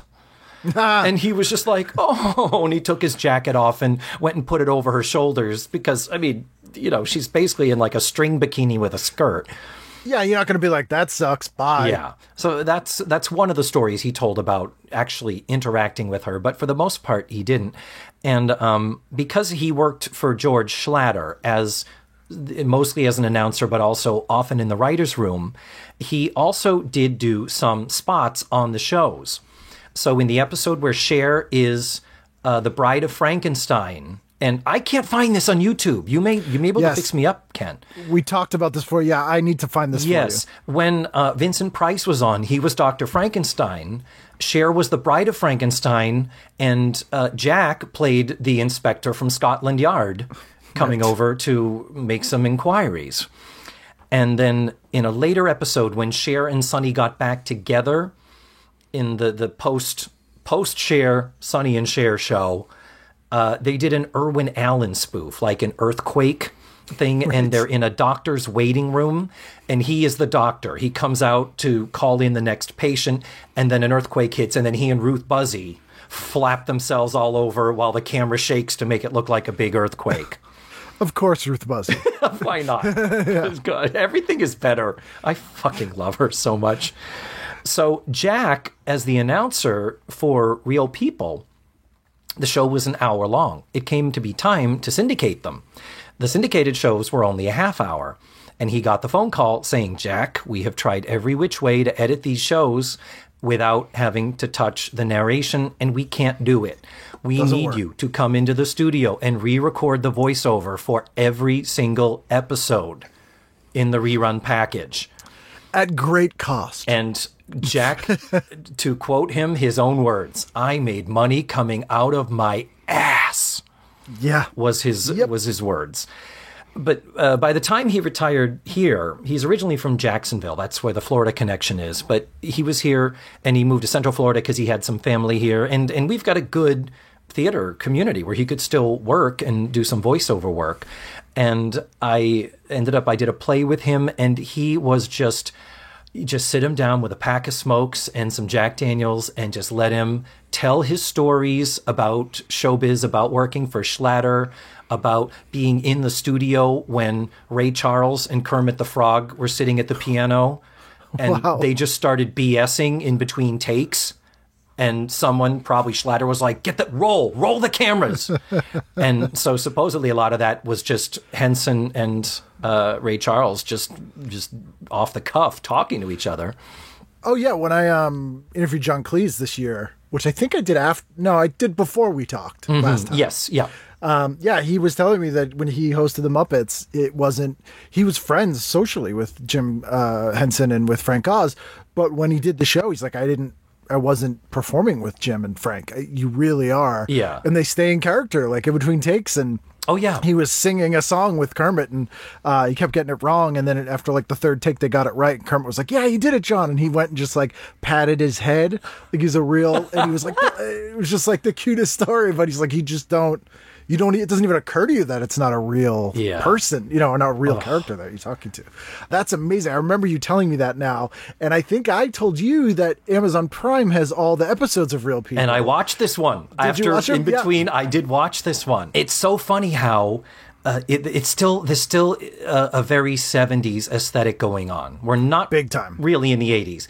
And the thing that struck me was, because it was, they included the audience. It was a full studio show, so everything was lit. Everything had to be mic'd. You'd see the boom mics. That's Incredible had a lot more formality to it. This was the sort of funner version that felt like a party, but they really didn't use any filters. Like Sarah Purcell, you're like, you can tell she is a beautiful woman because you can see the photography is not helping her the least. And some of the hosting bits and Skip Stevenson and the banter is like, oh, this is painful, It's guys. painful. Yeah, and they're the hour-long versions that are on Amazon. I think they're still up there. This episode, this is chock full of just stuff. This might be the quintessential Real People episode. Yes, I agree with you, yes. So we have segments on a professional plunger thrower, a hang gliding squirrel, a gigolo convention in New Jersey, a staring contest, a female weightlifter, and if that's not enough, a female weightlifter who utilizes self-hypnosis, and also a visit with a family with 19 children, 13 of whom are adopted, which is a little bit cheating, I think. Yeah, I agree. And they had them in the studio afterwards to wave to everybody. And what a touching story, because a lot of those kids were displaced, disabled, abandoned children. And that was such a heartwarming story. I was really impressed with the sensitivity they used even back then. Yeah, it was weirdly, I found that's incredible when they would do stuff like that. It was like a little bit more exploitive, a little bit. Yeah. Real People it's so hokey and aw shucks that they do tend to be pretty heartwarming with some of the stories like that. Yeah, well, because then they turn around and then the other, like the roller derby or the other things, like when they introduced the world to Cassandra Peterson, like the shot of her walking down the street, she is braless and jiggling all over everywhere. Yeah. And you can hear guys in the audience going, "Yeah, woo!" And and she knows that she was doing that. Yeah. Oh god, yes. No, she's very But yeah, so there was also this kind of wild strip club sort of a feel to it that's it. Real People was really the better show because it kind of ran the gamut more so. That's Incredible. Like you said, felt exploitative, and it felt very from, I'm Kathy Lee Crosby, and tonight a man is going to get into a lucite box and set a world record. Yeah, Real People was like your dad's had a couple drinks. He's a little rowdy. There's something could go down. There could Yeah. be some heckling. Someone might get kicked out. It was a little rowdier. And then did you do Different Strokes at 9? I did. Yes, I would have. Before we go on, can I tell you one more Yes. Jack Harrell story? Oh, yeah, please Because do. I need your help, Ken. This is something else I need you Okay. to find for me. I have heard an audio clip of this at his memorial service. He died in the late 90s. But at one time, he was in the writer's room for a George Schlatter TV special, and Betty Davis had agreed to appear on the show. And they were like, fuck, we have to write something amazing for Betty Davis. What are you going to do? Well, Jack, one of his specialties was he would do a Betty Davis impression. And so in the writer's room, he's saying, well, she could say something like, well, aren't we wonderful, huh? Getting up there, are we? And I don't do a good Betty Davis, but he did a great It's one. pretty good. And he smoked too, so he would do it with the cigarette. That was the best thing. So as he was pitching it and talking like Betty Davis, apparently the way Jack tells the story is Schlatter looked at him and just went, "Wait a minute," and Jack thought, "Oh fuck," and he went, "I know. We are going to do a chauffeur picking her up at the airport. The chauffeur is going to be you, Jack, and you are going to talk to Betty Davis like Betty Davis." Which is a pretty brilliant sketch. And I heard a snippet of it that they played a huge long reel of his work at his memorial. It was glorious. And so I heard it. I know it exists somewhere, but I have scanned it. And, because Jack was behind the scenes at a certain Right. point in history, there's not that much of him that's out there, digitally Right. speaking. And I'm gonna talk to Cliff Nesteroff, who's buddies with Schlatter and has a huge archive of stuff that you've reminded me. So I will. do that. If you would, Yes. I would love to see that. That would be so much fun. Absolutely. So yes, Different Strokes at 9, and then of course Facts of Life Yeah, That's- which is a repeat, but this is the one with Zsa Zsa Gabor. with Zsa Zsa, and I remember pointing out to you last time that I think it is in the IMDb notes or something that Zsa Zsa Gabor is credited here as Duchess Dupre. Incorrect. Her character's name is the Countess Calvé. Yeah. Which I'm just like, did someone go, hey, did you remember what that character was called? And they're like, I don't know. Yeah. Duchess Dupre, something like that. And they're like, fine. Well, she was a cosmetics mogul, and so it was supposed to be like a Mary Kay type of thing, and Blair started selling her stuff. So all the cartons that appeared had the CC logo on them that stood for Countess Calvé. I'm trying to think, was there something wrong with saying DD in 1981? That they had to change it. All I can think of is Daredevil. DD, Dungeons and Dragons, that whole scare, the D&D, it could have the been. Satanic Panic hadn't quite hit yet. That wasn't really No. a thing, I don't think. But for I'm wondering, yeah. whatever reason, they changed it to CC Countess Calvé. I feel like if we don't know, no one knows. Yes, because I have loved so much how much of a Facts of Life fan you are, and how often you talk about it on this show. And I've said so many times how your podcast is one of the big inspirations for me to thank actually you. start my own. So I'm still shocked and amazed by that, and I thank you for it. No, and if you look at the format, the bumper and the little interstitial music, it's like I literally stole your format, and Thank you. and that's good. And thank you for not making me pay you any money for it. That's well yet. We'll see how long this. So Thursday night, what'd you do? Thursday night. Thursday night, of course, would have been probably an ABC night. There's a special one that there's no way I could have not watched. That's right. We yes, yeah. There are choices. We got Mork and Mindy, bosom buddies.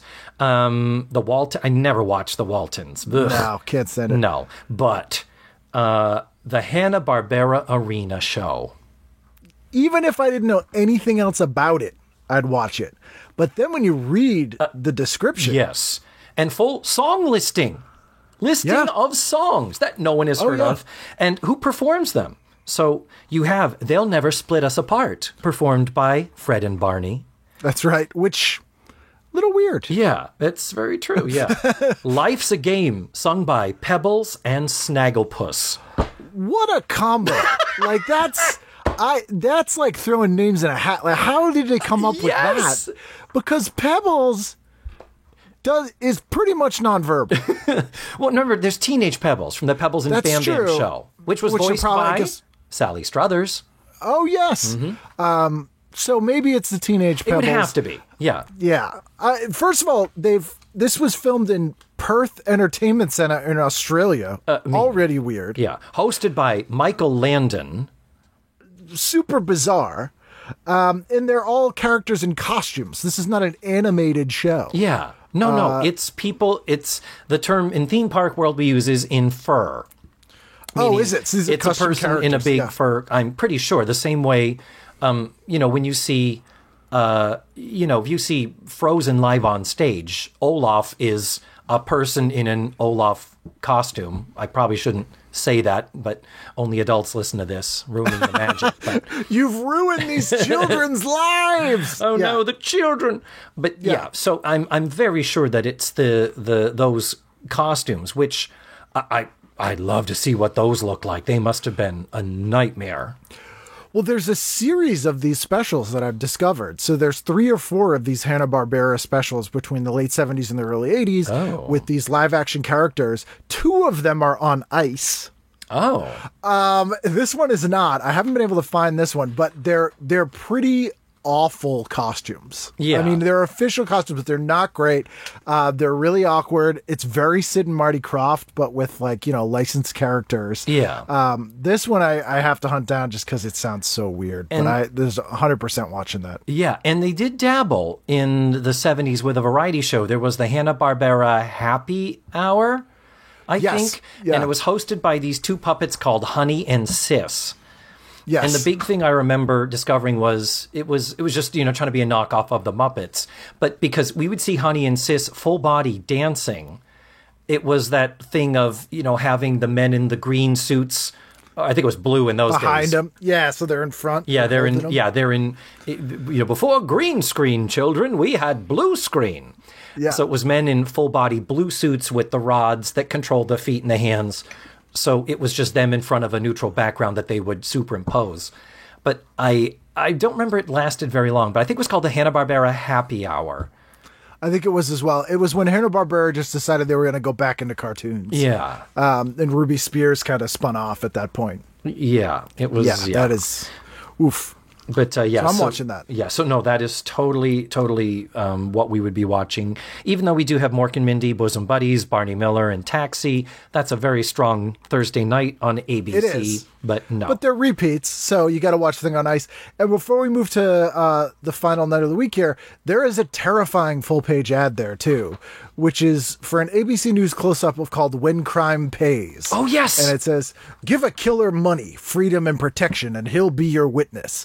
Maybe he'll even tell the truth. But it's an artist drawing of this guy on a stand, like on a witness stand, with an executioner's mask over his. It looks like Jason from the first Friday the 13th. Yeah, it's so bizarre. And If I saw that ad as a kid, I would be traumatized to this day. Just by that. it looks like the Elephant Man. That's what it is. Yeah. It's the hood that covers. Yeah, and But like, if the Elephant Man was an executioner. yeah, true. So yeah, but yeah, it's one of those like, ooh, okay. You think anybody would really want to watch that, huh? Okay. Yeah, because it sounds like a semi-interesting news story about like witness protection or like immunity. Yeah. But like, why you're gonna pay for a full-page ad for that? Yeah. And commission a drawing? Yeah, yeah, it's weird, and the description in the listing is long too. Like it's quite a bit, saying and California trials involving the Hells Angels, where 17 witnesses, according to Frady, this person, were paid more than $280,000 and given immunity for a variety of crimes, including murder. Yeah. Yeah. It's Wow. like, now I'm like, did they make them wear bags on their heads? Because now I'm kind of curious. I gotta find that footage now. Yeah, yeah. Can I go to court with a hood on my head? That sounds like fun. Or if they all wear hoods on their heads, maybe I'll become a courtroom sketch artist, because that may work a lot easier if that you could do that. So Friday night, final night of the week, what'd you do? It's I'm not gonna lie, nothing here jumped out and excited me. I did watch Benson a little bit, and then after that was the short-lived Diana Canova, Danny Thomas show, I'm a Big Girl Now. Was it? Was which is a terrible It was name. Danny Thomas, right? I believe so, yeah. Yeah, I should look that up. It's Adrian Zemed is on it. Yep, Danny Thomas. But here's the interesting part. Martin Short. Oh, yes. That's right. But this is Diana Canova after Soap. And since it's paired up with Benson, I'm assuming it's a Susan Harris show. But nah, it's. I remember watching it. It was fine. I was never much of a Harper Valley PTA Sanford. And that's the Sanford reboot without the son. With Red the big Fox. the big fat guy. Who's the fat? Who was like the white guy with the beard that was like his best buddy. Oh. Remember that guy? There's like Yeah. they replaced him. He was the guy who just was in everything. It looked like his beard had chili in it all the time. But Hal Williams was in it as Smitty's. This is pre 227, post 70s Hal Williams. Yeah. But, yeah. This is not the beloved Sanford. Yeah. And at 8 o'clock, we do have The Incredible Hulk, which I got into. I don't think was a great show. I don't have terrific memories of it, but it was on after Wonder Woman on Fridays. So, I was obsessed with Wonder Woman from 76 to 79. So I kind of got into the Hulk a little bit. So it's Have you gone back and revisited Wonder Woman? Yes, a little bit. And it is ghastly, I think is the word that you would want to use. It's just It's pretty bad. Really, really bad. It seems to live on best as GIFs. Yes, it's true. And I'll admit, I was an adult. Like, I was in my 30s when DVD sets were kind of a big thing, starting to come out. And I looked and someone said, "Oh, I've got Wonder Woman." And he handed me the thing, and it says Wonder Woman seasons 1 to 3. And I'm like, well, where's the rest of it? And my friend was like, "That's it, dude." And I said, "No, it was on longer than 3. See, in my memory, it was never not on for my entire childhood. I would have said 6 or 7. But I mean, as a kid, 3 years is a long time. It is. But that means it got terrible really, really early. Oh, yeah. Like episode 2. Yeah. The 1940 season was okay. The first one on ABC. But the CBS, when it went there for the second season and modernized it, it's like we were halfway through that season where it's clear they just said, we don't care about this anymore.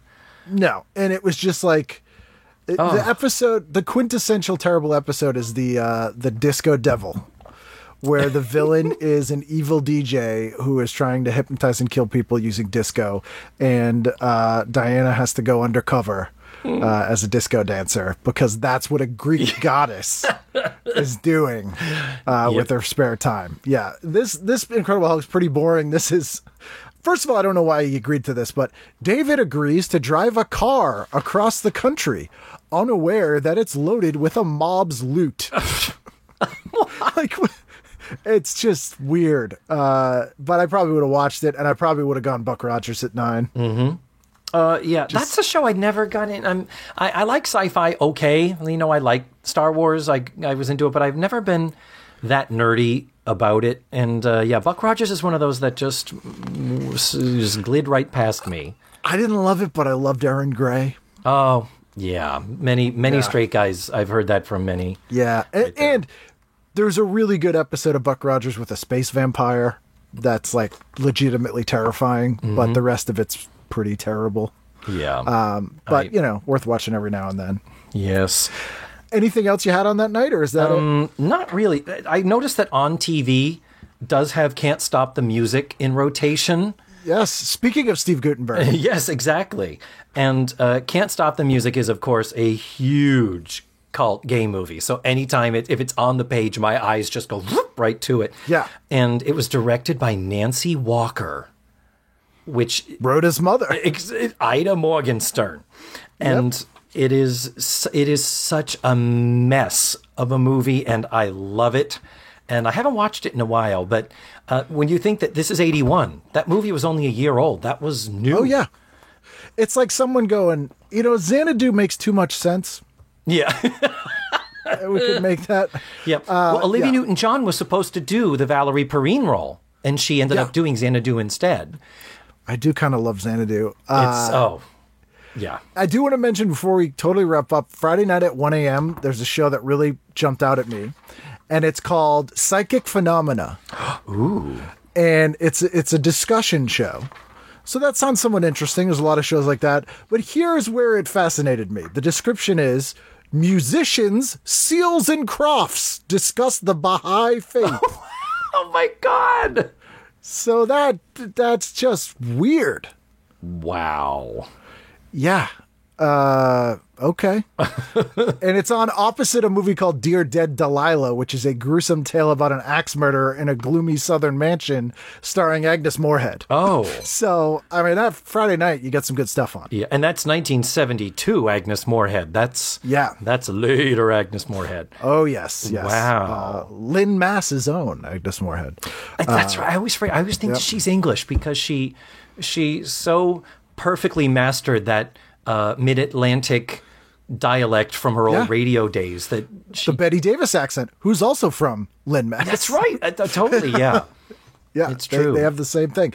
It's just a treasure trove of horror movies here in the middle of the night. Countess Dracula, I notice, is on 10 minutes later. If you don't like Fury, a Paul Naschy movie, The Fury of the Wolfman, X the Unknown, like it's just crazy. Operation Bikini, which is not a horror movie, but is a Frankie Avalon sort of movie on a submarine. Like just bizarre. Yeah, The Curse of Frankenstein. Yes, you're right. Yeah. This is weird for a Chamber of Horrors. Yeah, yeah. This is for for a summer night. This is awfully Halloween type of stuff. Surprising. Yeah, I mean, I would have been up all night. Which is Forbidden Planet is on. This is all on at the same time. This is a difficult You'd have been call. Working that Betamax.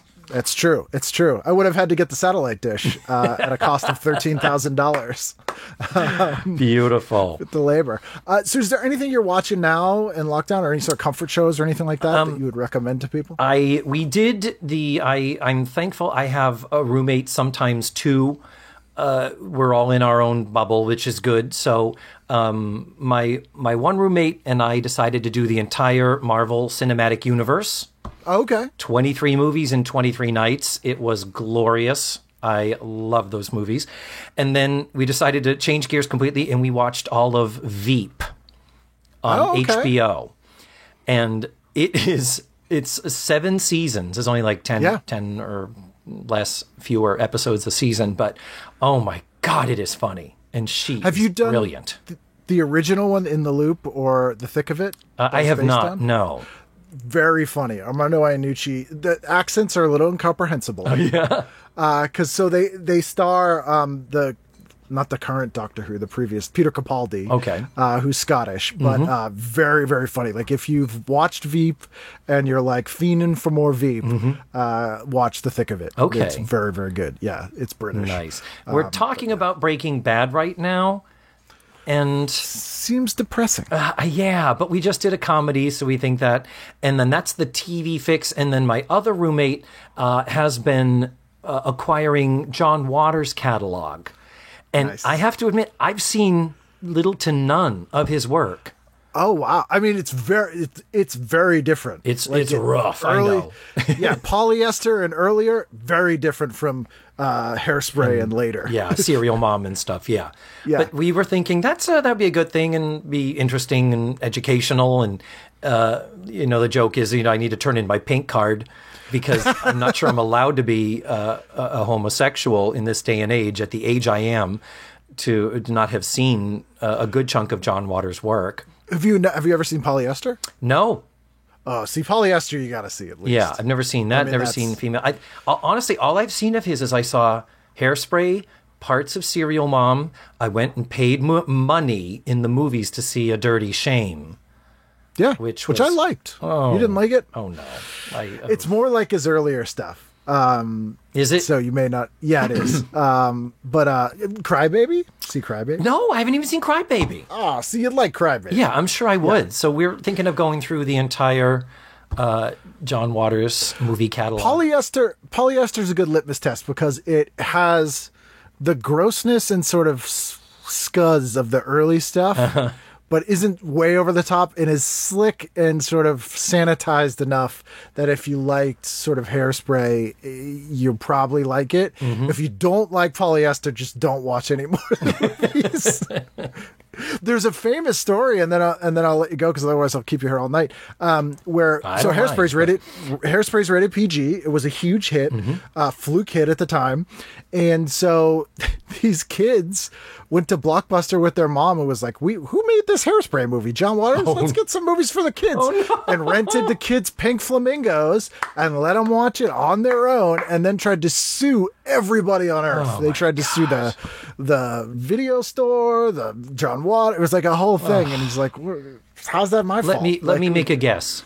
White people? Of course. Yeah. Of course. Just, always. shot in the dark there. Yep. So don't do that. I shan't. Yes. Yeah. I'm sad we don't have Cheers and Jeers. That's the only thing. This was a good. I do love that you review the Cheers and Jeers. There's a Q&A here, and it's boring. It's like, can I play my videotapes from England on my video cassette recorder? Is my microwave also a television? Stuff like that. But yeah, they would alternate. So we didn't get it this time, but we'll have to do one again, especially if we continue to be in lockdown for another 2 to 4 years. Oh, yes. And we'll get some Cheers and Cheers. I would love it. And I would love to have you back on my show, Let's Face the Facts, the Facts of Life rewatch podcast, where I and my friends... I basically do a snarky, middle-aged, bitchy, gay revisit of this show that I used to love, and I'm constantly questioning, why did I love it as much as I did? You're basically doing audio Cheers and Jeers specifically for the Facts of Life. It's true. It's so true. Yes. Well, once you hit over our heads, I'm there. Okay. Like, maybe I'm there every week at that point. Oh, okay. Good. Hey, I mean, if we're still in lockdown, I'll take you up on it, dude. All right. Fair enough. All right. Well, thank you so much. I'm glad we got to do this again. Yes. Take 2. And this one took, and the rehearsal was good, but I think we nailed it this time. I think so. Yeah. That other one, it might have been the best. This one's even better.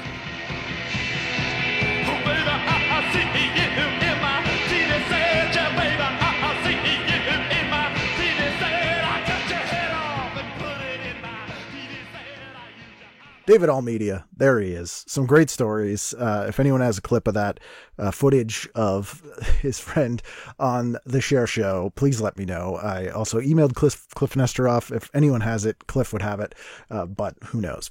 If you want to email me, you can do so at tvguidancecounselor@gmail.com or ken@icanread.com. Still have our Patreon, patreon.com/tvguidancecounselor. I'm still doing those weird little review videos on there of foods and things that's totally not TV Guidance Counselor related, but people seem to enjoy them, so I'll continue to post them there. If there's anything else you'd like to see, please let me know. You can also follow me on social media at TV Guidance or at Kenneth W. Reed, R-E-I-D. And I love hearing from you guys, so let me know how you're doing. And I'll see you again next week for a brand new edition of TV Guidance Counselor. Hey, you wanna start a side hustle, Ken? South Shore Popeye shippers?